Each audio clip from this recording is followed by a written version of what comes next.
Alright guys, wanted to make a video about this black car and kind of talk about its background and what it means to me, a little bit of divine intervention, kind of things from my past, and talk about how I feel like this car ended up in my hands, because it feels like it was divine intervention above anything else. So, some of you guys that watch the channel, you know my background. I mean, I'm an automotive refinisher. That goes back to being in high school back in 1996. I graduated mid-year, which was January of 2007. And when I graduated from high school, I ended up getting a job at a shop called Dan Rich. And I worked there until June of 1997. And so in June of 1997, I ended up attending Wyoming Technical Institute. I studied automotive refinish and all that, and got home, and I ended up getting a job right away at a shop that, in my neighborhood, like, this shop was pretty much the best shop out there, and it was really like a big aspiration of mine to work at this shop because they're pretty much the best shop out there. So that shop was a shop called Bump and Grind. And I worked there for about a little over 12 years. Kind of had a falling out with the owner over purchasing a tool, which is a story in and of itself. I don't know if I'm even really going to get into that, but maybe that's another video. So anyways, when I worked at Bump and Grind, the owner's name was George Flondor, and he's kind of like a baby boomer. Kind of reminds me of my dad and that whole generation, And for any of you guys that are Gen Xers, you know what it's like dealing with baby boomers and all that kind of stuff. So, George was he was a difficult man to work for. And I will admit, when I was younger, I really didn't understand the method behind his madness. And there were times where I really hated that guy.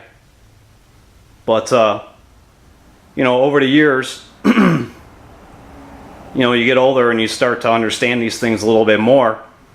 And quite honestly, George is probably one of the greatest people I ever worked for. And he was just a great guy. So, unfortunately, he passed away back in 2008. And so, kind of fast forwarding to what happened with getting this car. Back in 2016, I was working at a shop, and things weren't really going too well. I've worked at a lot of different shops ever since I left Bump and Grind in 2011, and it just kind of shocked me, like, going out there and working at these different shops. You almost live in a bubble at a certain point in time. You work at one place for so long, you're pretty much dealing with the same people.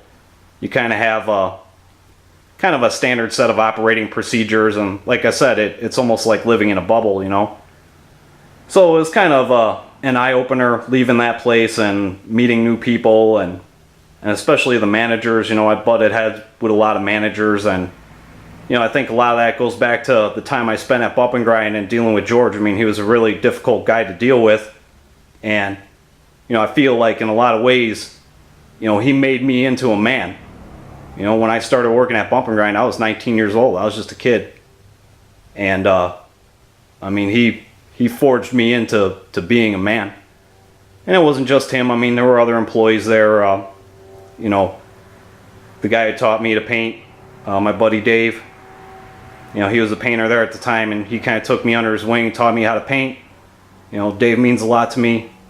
My buddy Tony, to this day, I've never seen anyone mask a car the way Tony does. And I haven't seen Tony, and I don't think I've seen him since 2011. Just kind of sad. Kind of lost touch with that guy. No one really knows what happened to him or where he's at. So hopefully wherever he is, he's doing well. But, my time at Bump and Grind was, it got hard. It was very challenging. And, one thing about George is he knew what he wanted, and you were going to deliver what he wanted. And coming from that environment, it's almost like I don't know how to explain that. It almost makes you like you're part of the special forces. You know, it's like you are held to this ridiculously high standard, and you just get used to it. So I mean, that was fine when I was working at Bump and Grind, but then as I went out and worked at these different shops, you know, they operated a lot differently. You know, a lot of these shops are just a money grab. You know, at Bump and Grind, it was about doing the job right. You know, and at all these other shops, it's about ramming cars through the shop and making money. And especially nowadays with insurance companies, and I mean, the whole automotive refinish industry is just ridiculous. You know, it's very misunderstood. You know, it's got a lot to do with the way the shops are run. It's got a lot to do with insurance companies. And it has a lot to do with just ignorance of the customers. You know, people don't understand what goes into fixing a car and all that. So in 2016, the shop I was working at, you know, it was just irritating me. You know, my boss was just irritating. I mean, my manager, I just felt like he was not good at managing. And, you know, I spent a lot of time sitting in his garage just kind of bitching to George about it. You know, telling him how much I missed him and how much I appreciate, you know, I mean, the guy was just amazing. You know, he held me to a high standard, and I can never repay that debt. You know, it's like you really become a byproduct of your environment. And when your environment is just 24/7 excellence, you know, you adapt that high standard. And for me personally, it's hard because now any shop I go to work at, it's like I can't cut corners and do a bad job just to boost my pay for the week. And I mean, that might sound ridiculous, and I think it's ridiculous too. Like, I know that I need to cut corners to make money, but I just can't bring myself to do it. And unfortunately, like, at the end of the day, it just causes me problems.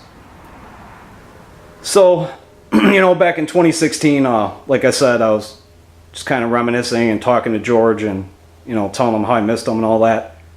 And, you know, it's kind of interesting how this car just kind of came out of nowhere at that time. You know, that was October 2016.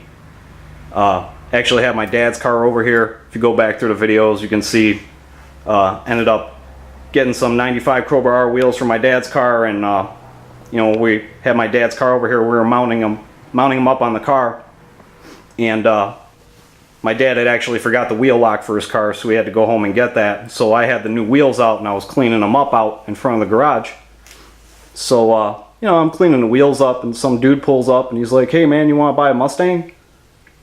And I just look at this guy, I'm like, I don't know. I'm like, well, what do you got? You know, I'm sitting there thinking like, I don't know, I got enough Mustang problems with my white car, you know.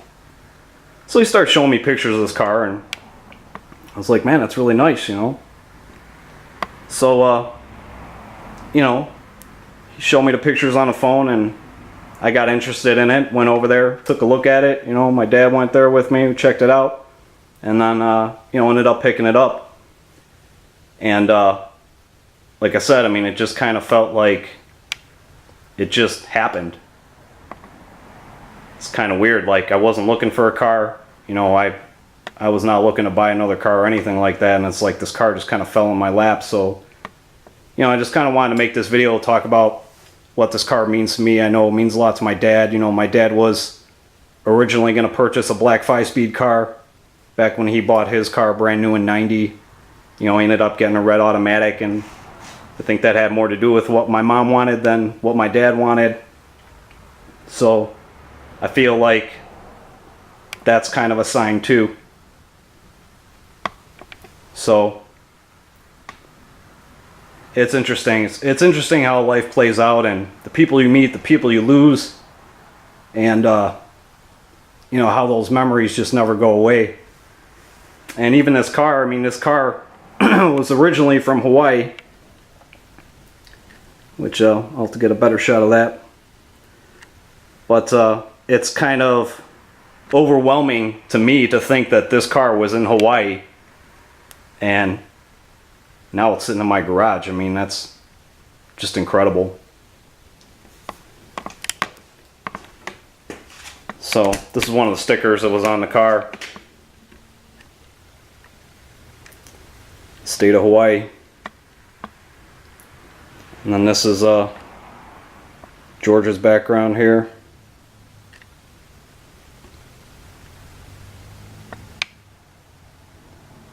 So, you know, this year when we were working on the car, I told myself that if I got the car running good enough, I was going to go take it to visit George. And that's what I'm planning on doing today. And George is actually buried next to one of his sons. One of his sons passed away. He had pancreatic cancer. And, you know, that really hurt him. So, you know, they ended up burying him next to his son. So, we'll see Kurt too. So, gonna hop in this, the Asian Stang here, the Divine Intervention. Gonna roll out there and visit George today. So, hopefully you guys will come with. I want to thank all you guys too. Like, you know, it means a lot to me, the support, people leaving comments. You know, I like helping people out. You know, I don't have all the answers, but definitely feels good to help somebody get their car running. I know these cars mean a lot to a lot of people. I know it's been a big part of my life. So, hope you guys will join me. Head out there. And as luck would have it, it's actually a beautiful day, so this should be real good.